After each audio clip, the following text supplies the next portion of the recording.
San Francisco. I just landed. I'm out here and I'm going to do a keynote for friends of mine out here, National Association of Hispanic Realtors. Anyway, it's going to be fun, and I want to talk to you about reduction in prices, and that's obviously for real estate. Now, a lot of you know I run one of the largest communities for real estate agents in the world. We're at 150,000 agents, and what I keep seeing is a mixture of these two things. One is price reductions. Hey, everyone, we're price reducing. Is everyone seeing that? And on the other hand is, whoa, no price reductions, still multiple offers. And you know what that tells me? That tells me the same thing I've been telling you. Real estate is very regional, right? We've been over that in some of the videos that I ran a few days back. You can go and take a look at those. A lot of data. And today I've got more data for you. You're going to love this one. It's not as long. It's going to be about 10 minutes total. So bear with me on this one. And I've got some good information that goes back a few years as well. And it also shows you where the market is going. We're going to talk about price reduction. And it's a great article by Realtor.com. It just came out. It's called April 2022 Housing Market Trends Report. I'm going to put up the link on YouTube. So if you want to follow along, or if you want to just download it and go into it deeper, go right ahead. I took some time to research a lot here. I went in a rabbit hole and I went further in, but let me give you the highlights of this so you don't have to do the same thing I just did. Here it is. Although inventory is closer to catching up with last year, home shoppers are still contending with fewer home sales. That's the truth. I have a lot of people that we're helping out here in California and Los Angeles, and it's the same story. A lot of competitions, multiple offers. The national inventory of active listings declined. So you hear that? It declined by 12.2% over last year, while the total inventory of unsold homes, including pending listings, declined by 10%. Now, I'm going to stop sharing really quick. Now, if we had a decline, of course, there's going to be less homes sold, right? There's also a decline there, so there's a correlation. Let's go back. Now, I've got a section right here. Let's read it. Nationally, the typical home spent 34 days on the market in April, down 6 days from the same time last year, and down 28 days from April 2020. That's significant, right? It just shows you that there's only about a month nationally, a month worth of real estate nationally. Now, obviously, in some areas, it's like 15 days. In some other areas, it's a little higher than 34. Again, very regional. Sellers have also reemerged, and newly listed homes have finally increased compared to the same time last year. Now, that's just last year, not 2020. So we're still behind, and not even 2019. Right? Which is nuts. Inventory on track to see growth in the coming weeks. Now, this is why. Let me stop really quick to tell you. By the way, I just noticed that my bed was looking nice, but I guess I took the covers off. All right. I got distracted myself. So the inventory is going to increase in the next few months only because interest rates have gone up, which has done two things. One, it's pushed those serious buyers that are really looking and needing to move into the market for sure and saying, hey, we need to buy right now. In fact, my cousin is buying right now. She's a nurse and she has to buy. She's like, my lease is up. I need to buy. And so we're helping her out. Next, it also pushed out those people that were kind of in the middle with the interest rates going up. They're like, you know what? It's just not worth it. Interest rates went up, prices are going up. We either can't afford it or it's just not worth it for us. Right? That's number two. And then third, it's May.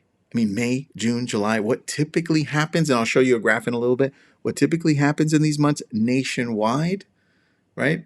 If you're from Southern California, it's always a great time to buy. But if you're in places that snows a lot, nobody's buying a home, almost nobody, when it's snowing and they can't take a look at homes. Think about it, right? This is why most homes, May, June, vacation, kids, it's the best time. So let me go back to what I'm showing you here. Inventory on track to see growth in the coming weeks. Yes, that's normal.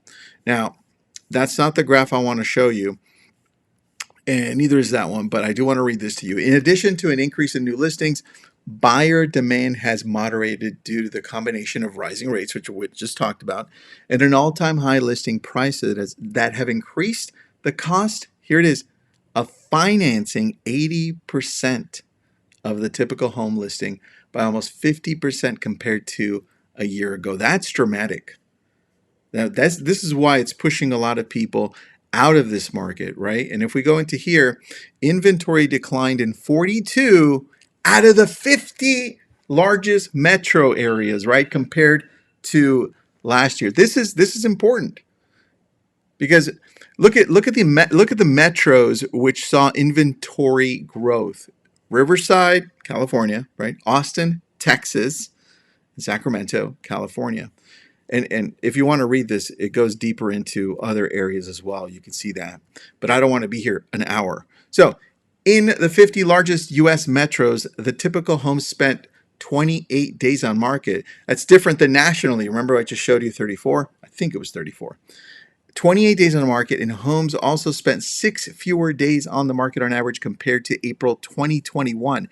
This is all important because as we take a look at this graphic, this little graph, days on market down 6 days compared to last year. But it also gives you 2017 through 2022, right? And you can see here, let's see if we can zoom in so we can show you what happened and everyone knows what happened. This light blue line is 2020. What happened was all of a sudden nobody knew what was going to happen. So there's a weird spike here, right? But typically, look what happens, normally down and then it goes up. Right? So that's all normal, except this is significantly lower, right? But still, same trend. So I wanted to show you that, and you can take a look at that later too. Now, if we look at the next graph, but let me read this to you. Sellers are responding to a softening of demand. Yes, what's happening is sellers are like, wait a second, my home's not selling in a day anymore. It's taking 2 days. I'm freaking out. Do we need to drop the price? And that's what's happening, right? It's not that the prices are dropping significantly to a price that's below market value. It's that a lot of these sellers, and I'm telling you this because we're experiencing this with all the real estate agents that talk to me and that talk to each other in our community of 150,000 agents. I'm telling you this because a lot of these sellers were like, well, that home sold for that price. Let's just price it for 5 to 10% over that. And what's happening now is like, okay, got it. We need to reduce the price to an actual market value price. So these prices that were astronomically high are now in some areas, they're like, oh, I guess we are priced way over. Let's go to market value, right? That's what's also happening as well. And you can see that there. Now, the graphic that I want to show you is this one because price reduced share. And you can see here, if we go to April, all of a sudden, April 2022, last month, it started spiking a little sooner. Like people started reducing their price sooner in comparison to this one over here, which is green, right? Which is last year. It's a little different. Now, if you look at these, this orange one, 2018, this blue one, which is 2017, that's a typical trend of when it starts picking up. And you see this yellow one starting to pick up at the exact same time right here. This just showing you that eventually the market is going to get to finally being a little bit more normal. And this is why I love this graph. Now, they don't mention it in this graph, but I'm telling you from the experience that we have, that's exactly what's going to happen. So now what we're seeing is that the market is finally, in some areas, shifting slowly.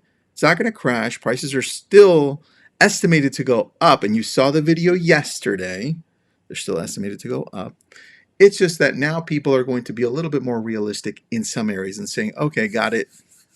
We should price our home at market value because there's less demand, because less people can afford it. Interest rates have gone up, and prices are going to slowly come back to normal. Now, it may take, in some cases, like I showed you yesterday, it may take up until 2024 for that to happen because there's still a large demand and there's not enough inventory. So I'm going to put this link to this article. This is all I'm going to show you today. We'll go into other things tomorrow. And if you're watching this on YouTube, even if you're not, go to my YouTube channel and subscribe. Please. Appreciate the time.